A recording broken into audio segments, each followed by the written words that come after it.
The council chamber stretched wide and tall, filled with beings from 100 different worlds. Ambassador Taeyang Kim stood at the center platform, his hands clasped behind his back. He had been to this station many times before, but today felt different. The air carried a weight that made his shoulders tense. High Arbiter Velgzith rose from the central throne. The creature looked like a massive insect, with 6 legs and mandibles that clicked when it spoke. Its voice came through the translation device as cold and formal. Representative of Earth, we gather today to discuss your species' full integration into the Galactic Council. Velgzith's compound eyes reflected the chamber lights. You have been provisional members for 10 solar cycles. It is time to accept the responsibilities that come with membership. Taeyang nodded slowly. He had prepared for many possible discussions, but something in the Arbiter's tone made him cautious.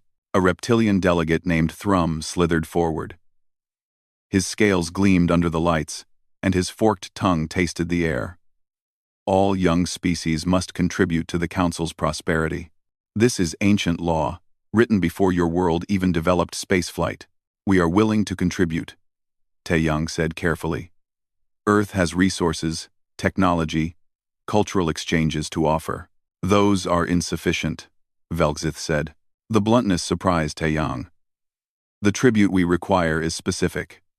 You must provide 10,000 of your people each year. They will join our labor caste, working on industrial worlds, mining operations, and agricultural facilities. The words hit Taeyang like a physical blow. He kept his face neutral, a skill learned from decades of diplomatic work. Behind him, he heard Nari Park, his military intelligence officer, take a sharp breath. You want us to send our citizens as slaves? Taeyang asked. Not slaves, Thrum hissed. Tribute workers. They receive shelter, food, and purpose. Many species consider it an honor. The Valarians have sent their quota for 400 years, the Drexians for 600. Even the proud Korthon submit their people without complaint. Velgzith's mandibles clicked in what might have been agreement. This is not negotiable, Ambassador. Either Earth accepts the terms of full membership, or you remain forever as a provisional species. No trade rights. No protection under Council law. No access to the star lanes we control. Taeyang felt Nari's hand touch his elbow, a subtle signal. He turned slightly. Her face remained professional, but her eyes told him to agree. To buy time. How long do we have to prepare? Taeyang asked. 6 Earth months, Velgzith said. Choose your finest specimens. Young, healthy, capable of work. We will provide transport vessels and integration specialists. The Arbiter waved a clawed appendage, and holographic images appeared in the air. They showed other species working in vast factories, tilling alien soil, mining in deep caverns. The workers moved like machines, efficient but lifeless. Their eyes looked empty. These are honored positions, Thrum said. Your people will contribute to the greater galactic civilization. Taeyang wanted to shout, to refuse, to walk out. But Earth needed the Council. Humanity had spread to a dozen worlds, but they were alone in their corner of space. Without Council protection, any of the larger empires could sweep through and take everything. We will need time to select appropriate candidates, Taeyang said. This is a significant cultural shift for humanity. Of course, Velgzith said. We understand. Present your first tribute in 6 months. A vessel will arrive at Earth to collect them. The council session ended. Taeyang and Nari walked through the curved corridors of the station in silence.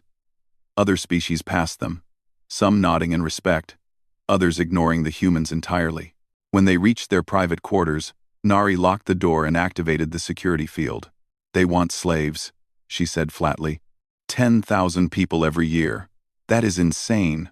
Taeyang poured himself a drink, his hands steady despite the rage building in his chest.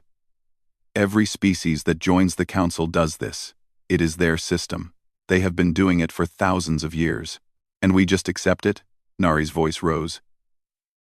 We tell 10,000 families that their children are being shipped off to die on some alien world? No, Taeyang said. He took a long sip, then looked at Nari with a slight smile. We follow the letter of their law, not the spirit. Nari frowned. What do you mean? They asked for 10,000 specimens. Healthy, capable of work. They never specified which humans. Taeyang pulled up his datapad and began typing. Contact Director Junho Nam. At Intelligence. I need complete records of Earth's prison population. Understanding dawned on Nari's face. The prisons are overcrowded. We have been debating what to do with the worst offenders for years. Exactly, Taeyang said. We have murderers, terrorists, war criminals, organized crime leaders, people who will never be released, people waiting for execution or spending life in isolation cells. You want to send our criminals to the council as tribute? Nari laughed, a sharp sound of disbelief and delight. They will be furious when they discover what we have done. Will they? Taeyang asked. They demanded specimens. They will receive specimens. All healthy, all capable of work. If they wanted model citizens, they should have been more specific. Nari sat down, her mind already working through the logistics. We will need to be careful. The screening process has to look legitimate. Medical records, psychological evaluations, all of it has to pass inspection. Can we do it? Taeyang asked. Yes, Nari said. But we need to move fast.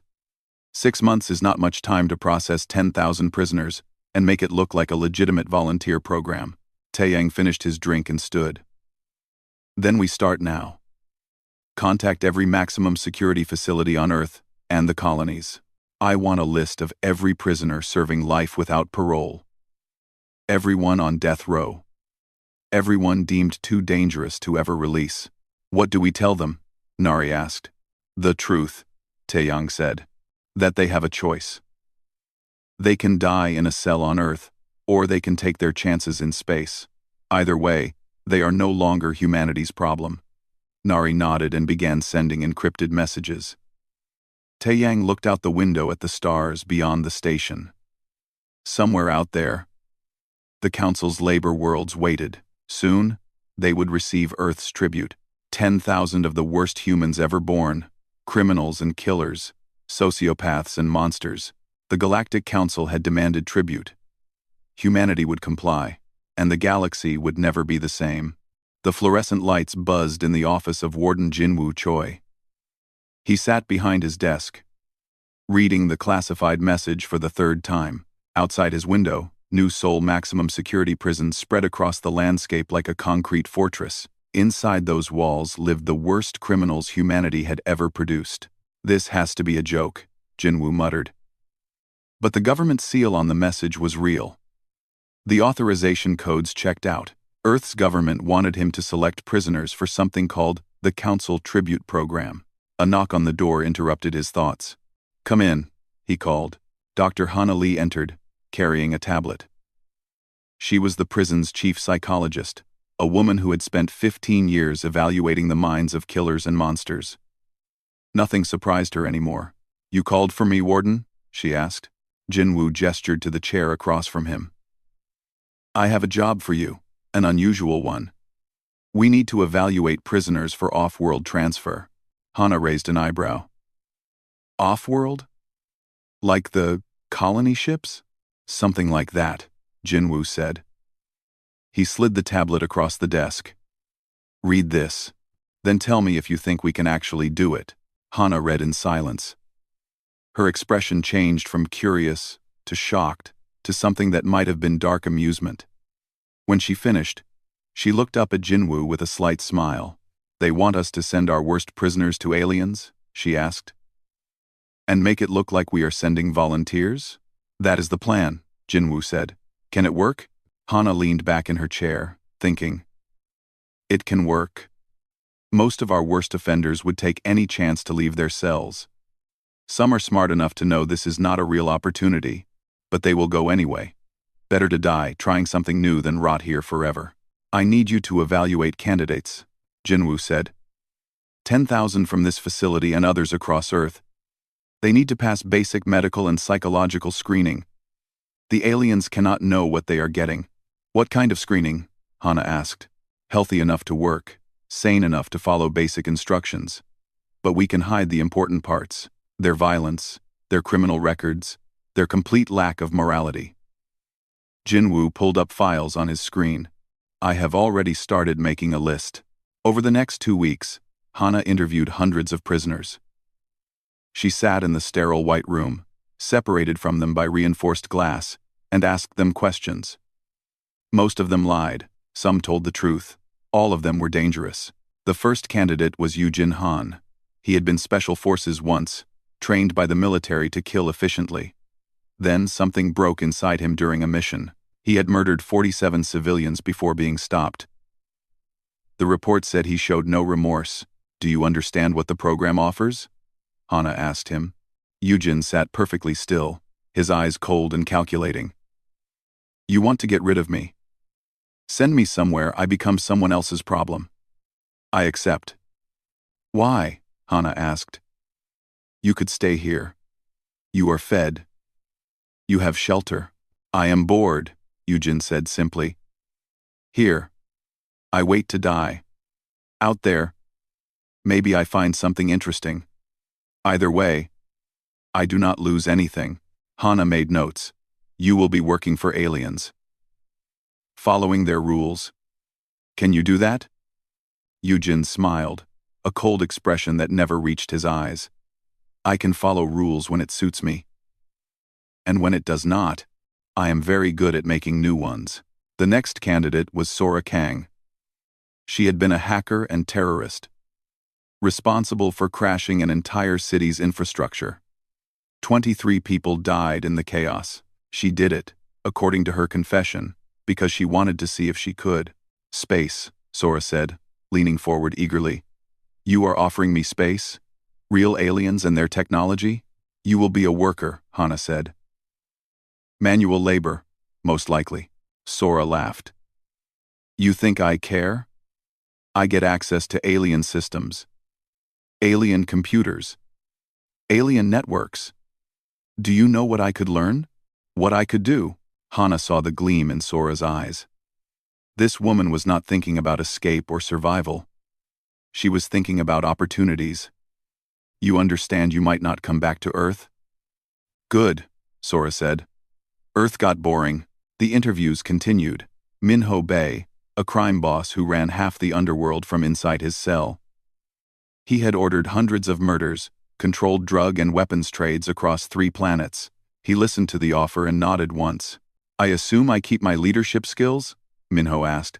The aliens will assign you work, Hana said. Yes, but I am good at organizing people, making systems work. It is what I do. Minho smiled. I can be useful to whoever is in charge, until I decide to be in charge myself. Then there was Dong Yun Lim, a former military strategist convicted of treason. He had sold weapons secrets to a hostile colony. Thousands of soldiers died because of him. He sat calmly, listening to Hana's explanation.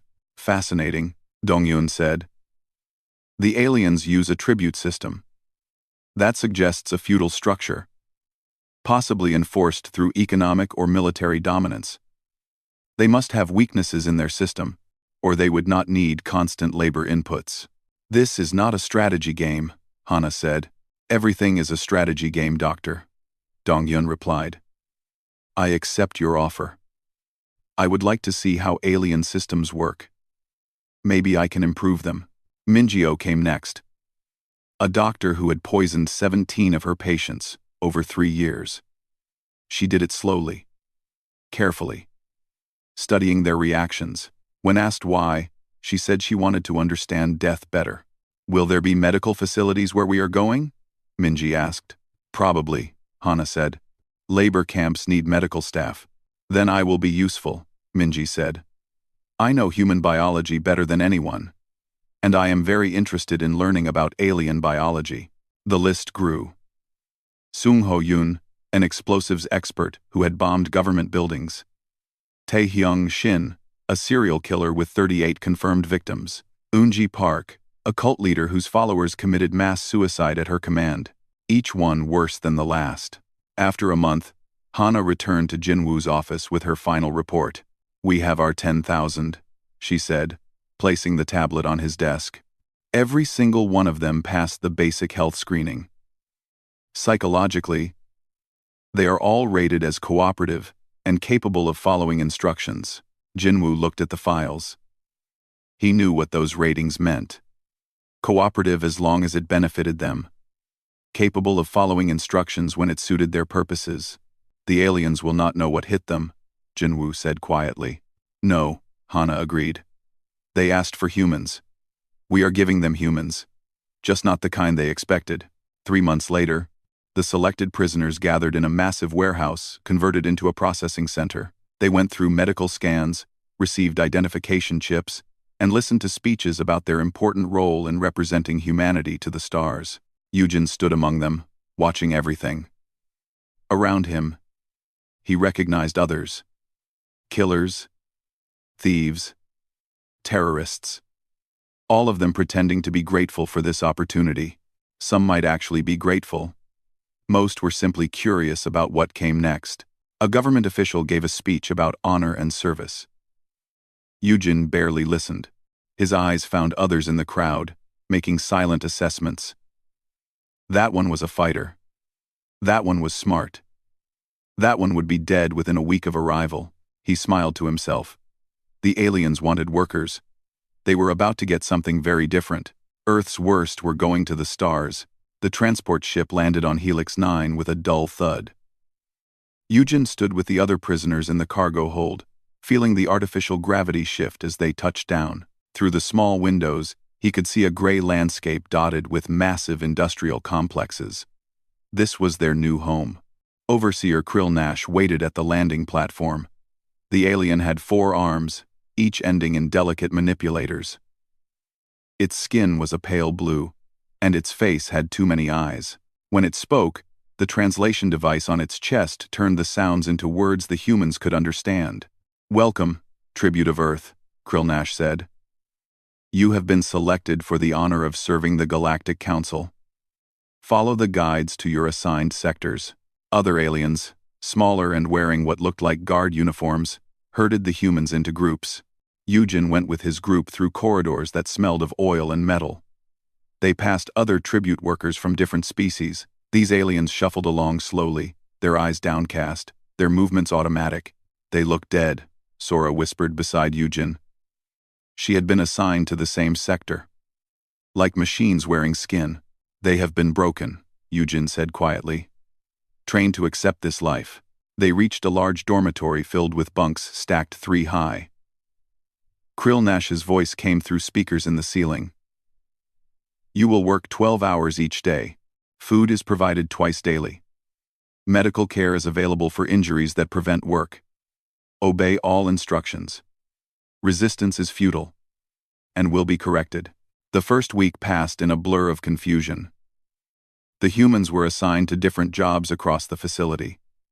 Some worked in factories assembling components for ships.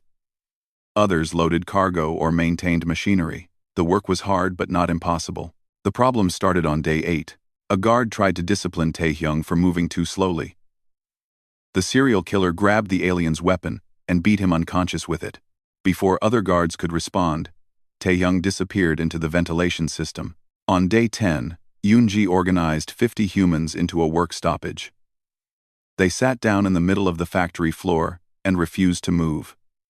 When guards tried to force them, the humans fought back. 3 guards ended up in medical care. By day 15, Krill Nash stood in the control room, reviewing incident reports. In 2 weeks, the human tribute had caused more problems than all other species combined over the past year. They fought with guards, sabotaged equipment, and refused to follow basic protocols. "This is unacceptable," Krill Nash said to the head of security. "What is wrong with these humans?" "They are defective," the security chief said. "The Earth government must have sent us damaged specimens." Send a report to the council," Krill Nash ordered. "We need guidance on how to handle this situation." Meanwhile, Eugen had been busy. During work hours, he observed everything. The guard rotations, the security systems, the layout of the facility.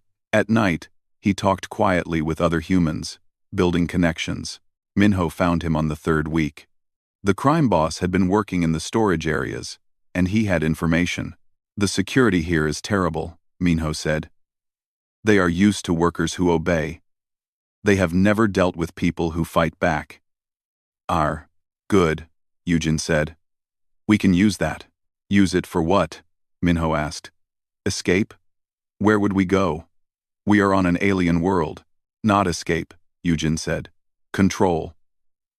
If we are going to be here, we might as well be in charge." Minho smiled. "I like how you think. What do you need?" "Information," Eugen said.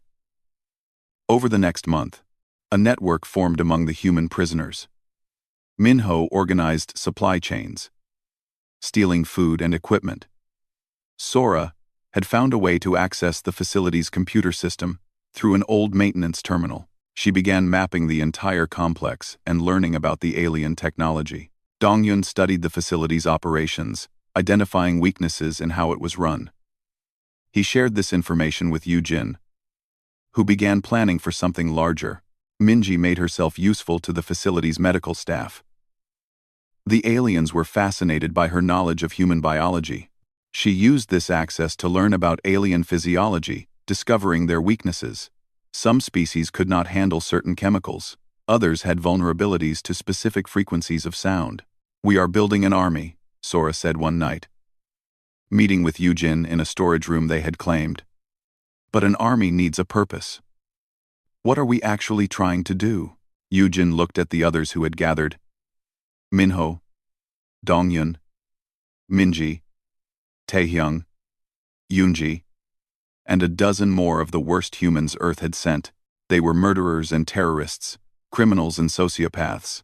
But they were also smart, organized, and very dangerous. "We take over this facility," Yujin said. "Then we spread to others. The council thinks we are tribute, workers to be used and discarded. We show them what happens when you enslave humans." "Even criminals?" Minho asked with a grin. "Especially criminals," Yujin said. "We are very good at taking things that do not belong to us." 6 months after arriving, the first major incident occurred. Sungho had been quietly collecting materials from the industrial sector. Chemicals, wiring, containers. He built his devices in secret, hiding them throughout the facility. The explosions were small but precise. They knocked out power to 3 sectors, damaged the main communication array, and created chaos. In that chaos, the humans moved. Yujin led a group to the armory. The guards there had never faced real combat. The humans overwhelmed them in minutes. Suddenly, the prisoners had weapons. Minho's people took control of the food storage and distribution centers. Anyone who wanted to eat would need to deal with him now. Sora locked down the computer system, changing access codes and rerouting controls. The facility's automated systems now answered to her. Krill Nash found the control room surrounded by armed humans. Yujin stood at the center, holding an alien weapon like he had been born with it. "This facility is under new management," Yujin said calmly. "You can cooperate, or you can join your guards in the medical wing. Your choice." "This is rebellion," Krill Nash said, its forearms trembling. "The council will send forces to crush you." "Let them try," Yujin said. "We have hostages, we have weapons, and we have nothing to lose. Do you know what that makes us? Dangerous." The takeover spread. Humans in other sectors heard what happened and rose up. Some succeeded in taking control. Others were stopped by security forces. But the damage was done, and it was not just Helix 9. Sora had managed to send messages to other labor worlds where humans had been sent. The same pattern repeated across 12 different facilities. Humans fighting back, refusing to be broken, taking control where they could. The Galactic Council received reports with growing alarm. The human tribute was not working as planned. Instead of becoming docile workers, they had become a virus spreading through the labor system. Other tribute species saw what the humans did and found hope.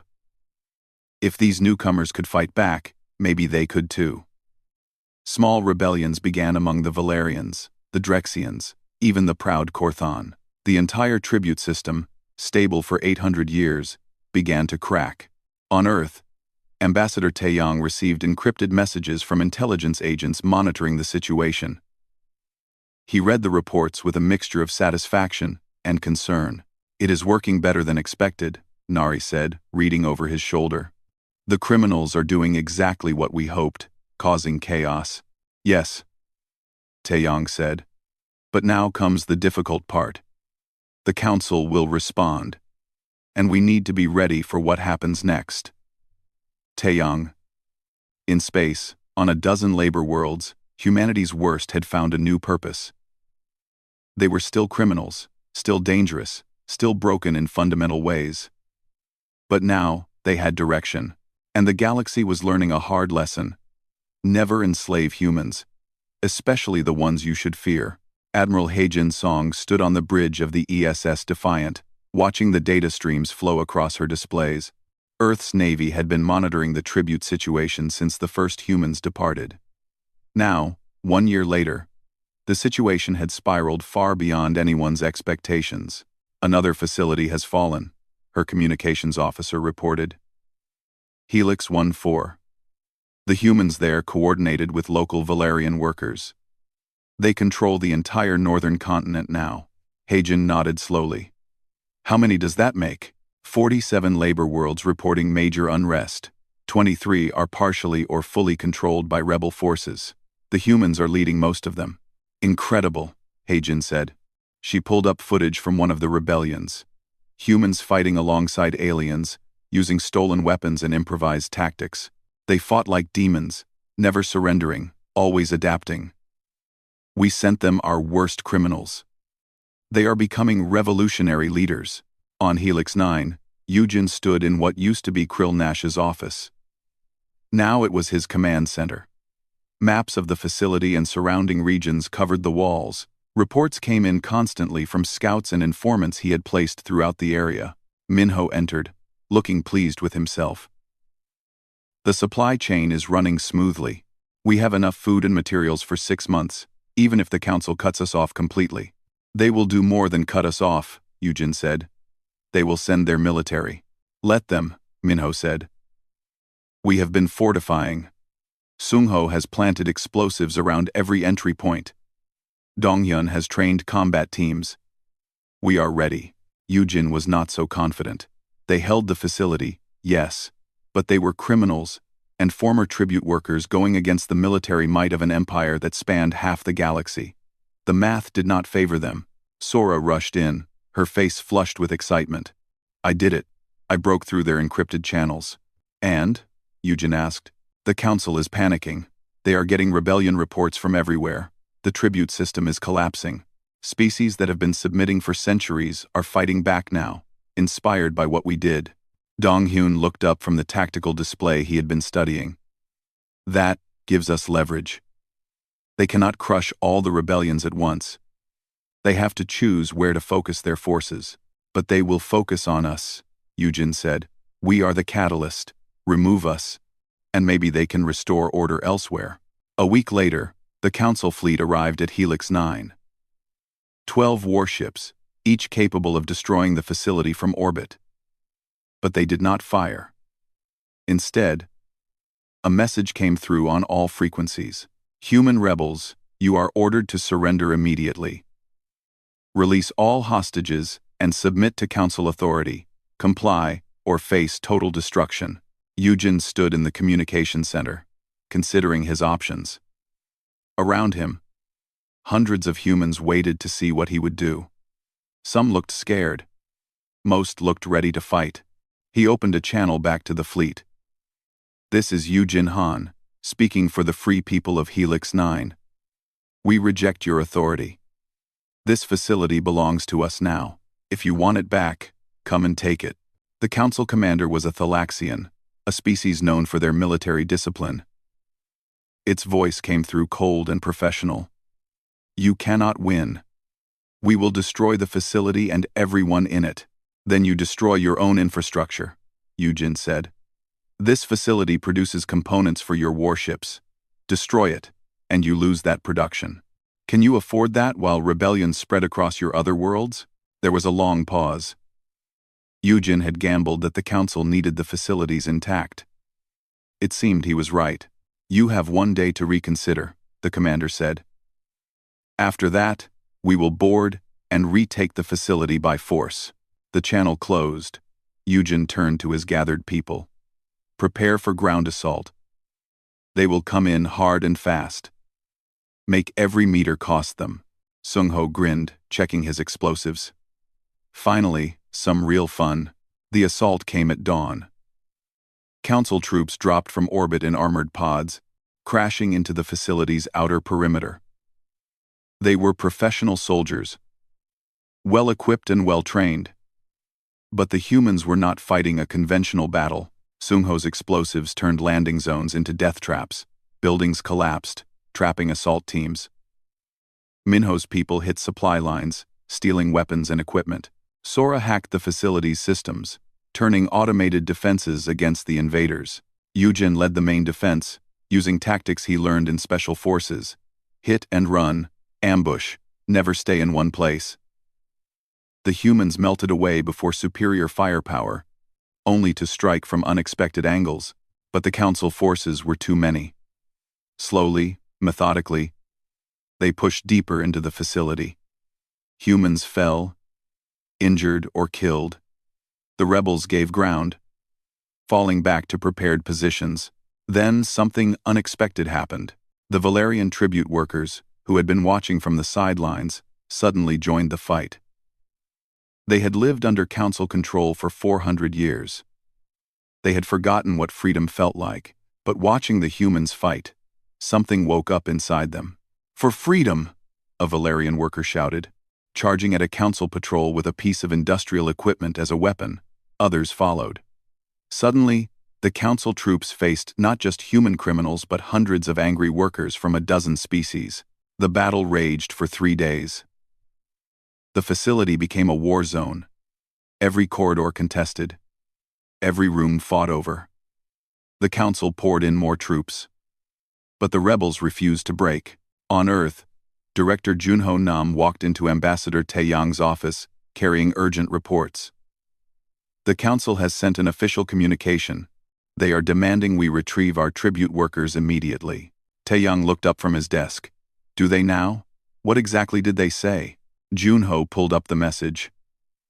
They claim the humans we sent are defective, violent, uncontrollable, and spreading rebellion across their labor system. They want us to take responsibility and recall them. Defective. Taeyang smiled. We sent them exactly what they asked for. Healthy humans, capable of work. If they cannot control them, that is not our problem. They are threatening sanctions, Junho said. Possibly military action against Earth itself. Empty threats, Taeyang said. They are too busy dealing with rebellions on 47 worlds. But we should respond. Schedule an emergency council session. It is time to end this. Nari entered the office, carrying her own tablet. I have been analyzing the situation. The council's labor system is collapsing. Production is down 60% across all tribute worlds. Their economy is taking massive hits. Good, Taeyang said. That gives us bargaining power. On Helix 9, the battle reached a stalemate. The council controlled the outer sections of the facility. The rebels held the core. Neither side could dislodge the other without destroying everything. Eugen stood in the command center, exhausted and covered in dirt and blood. Around him, his people looked the same. They had fought hard, lost many, but they still stood. A message came through from the council fleet. Cease fire. The Galactic Council has called an emergency session. All military operations are suspended, pending diplomatic resolution. Eugen laughed, a harsh sound. They are negotiating. We won. We survived, Donghyun corrected. Winning comes next. Across the galaxy, on dozens of labor worlds, fighting stopped. Rebels held their positions. Council forces pulled back but did not withdraw. Everyone waited to see what would happen next. In the Grand Council chamber, representatives from hundreds of worlds gathered. At the center stood Ambassador Taeyang Kim, representing Earth. Beside him stood Nari Park, now promoted to Earth's security advisor. High Arbiter Velzith looked diminished somehow, its mandibles clicking with agitation. The once confident leader now faced the collapse of a system that had sustained the Council for centuries. The human tribute has destroyed our labor infrastructure, Velzith said. You sent us criminals and monsters instead of workers. This is a violation of the agreement. Velzith 7, Tribute. Taeyang smiled politely. Your arbiter, we sent you exactly what you demanded. 10,000 healthy humans capable of work. You never specified what kind of humans. The agreement said specimens. We provided specimens. You knew what we meant, Thrum hissed from his position. Did we? Taeyang asked. Your demands were vague. We interpreted them in the way that best served both our interests. You wanted tribute. We gave you tribute. If those individuals are difficult to control, perhaps your system needs improvement. The chamber erupted in angry voices. But Taeyang stood calm, waiting. He had them, and he knew it. Earth will retrieve these criminals, Velzith demanded. Immediately. No, Taeyang said simply. Not without conditions. The silence in the council chamber was absolute. Hundreds of representatives from across the galaxy stared at Ambassador Taeyang Kim. The human had just refused a direct order from the High Arbiter. Such defiance was unheard of. Velzith's mandibles clicked rapidly, a sign of extreme agitation. You dare refuse? Earth is a minor species. You have no power here. Power is relative, Taeyang said calmly. He gestured to the holographic displays showing the chaos across council space. Right now, 47 of your labor worlds are in rebellion. 23 are completely out of your control. Your economy is collapsing. Your military is stretched thin trying to contain the situation. And all of this started because of our tribute workers. Nari stepped forward, activating her own display. We have been monitoring the situation closely. The rebellions are spreading. Species that submitted to your tribute system for centuries are now fighting back. The Valerians, the Drexians, even some Korthon. They saw humans resist, and it gave them hope. This is your fault, Thrum accused. You sent defective specimens deliberately.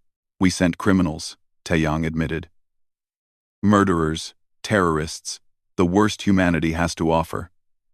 But we sent them because you gave us no choice. Your tribute system demanded we sacrifice 10,000 people every year. We chose to sacrifice the ones we were already planning to execute or imprison for life. Another representative, a crystalline being from the Kuresh homeworld, spoke up. The humans exploited a loophole. The agreement was poorly worded. Technically, they fulfilled their obligation. Technically is not enough, Velzith said. The spirit of the agreement was clear. Was it? Taeyang asked. The spirit of the agreement was forced servitude. Slavery, by any other name. You have been doing this for 800 years, taking people from younger species and working them to death. We simply gave you people who would not go quietly. The chamber erupted in arguments. Some representatives agreed with Taeyang. Others demanded Earth be punished. Velzith called for order. But the damage was done. The council was divided. Taeyang waited for the noise to die down, then spoke again. Earth is willing to help resolve this situation.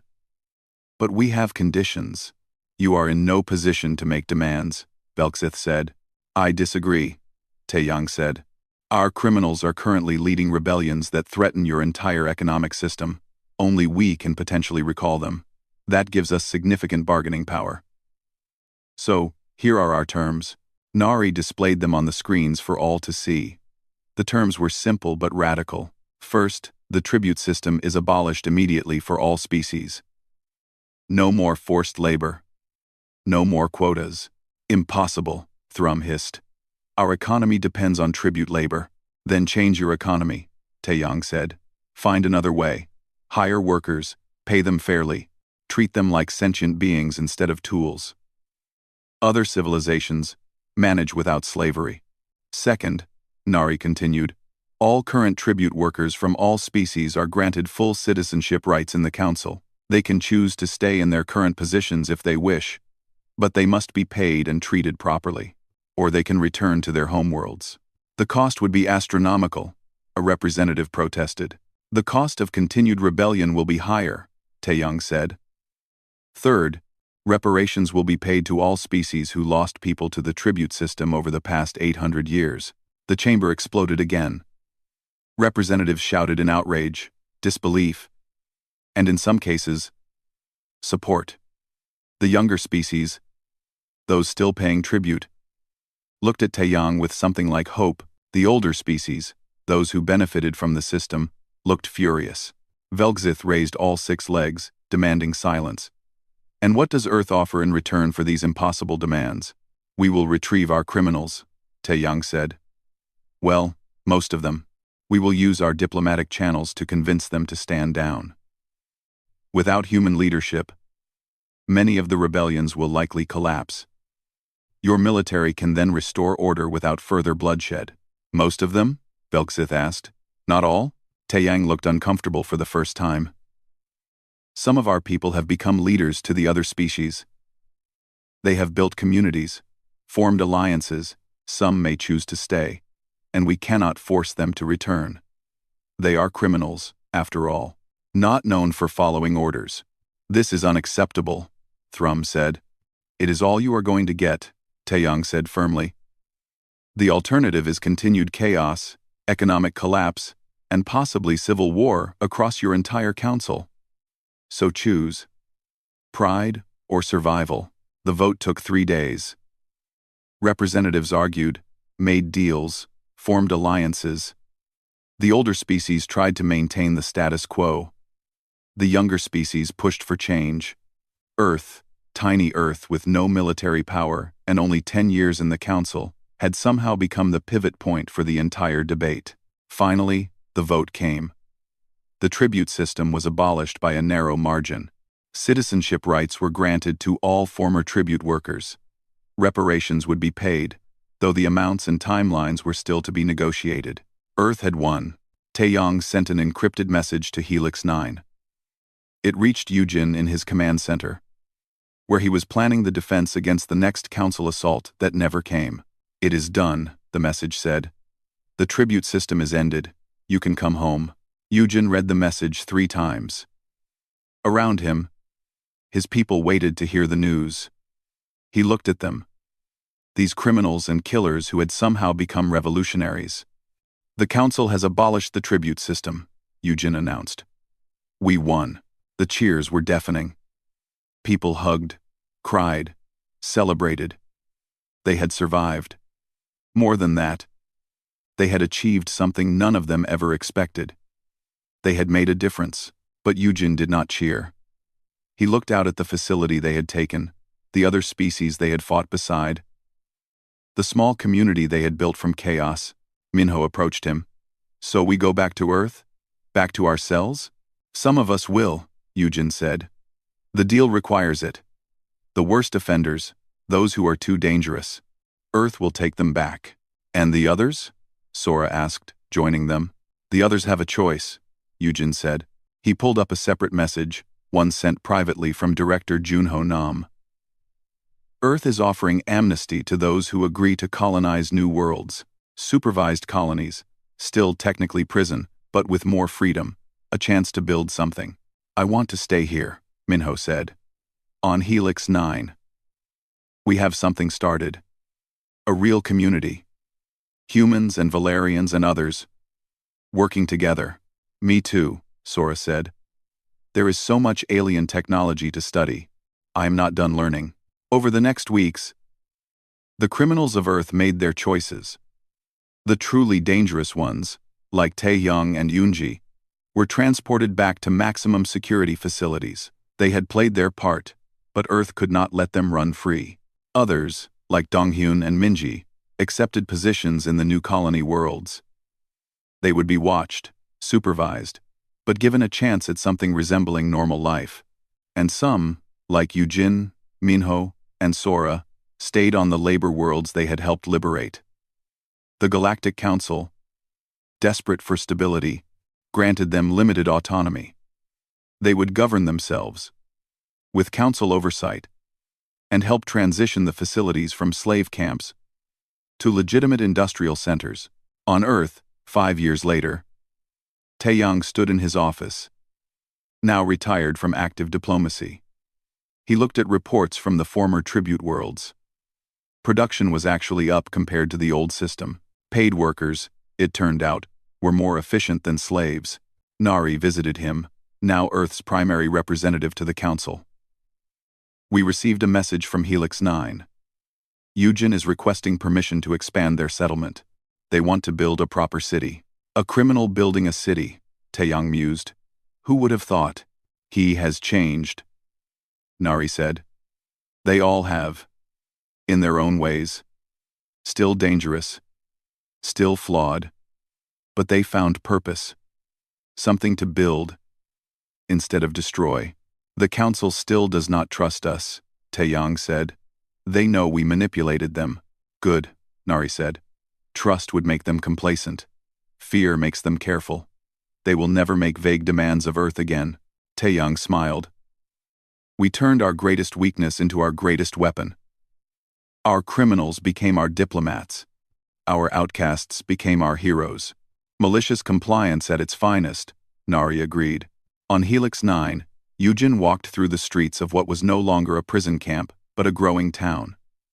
Humans, Valarians, Drexians, and a dozen other species lived and worked together.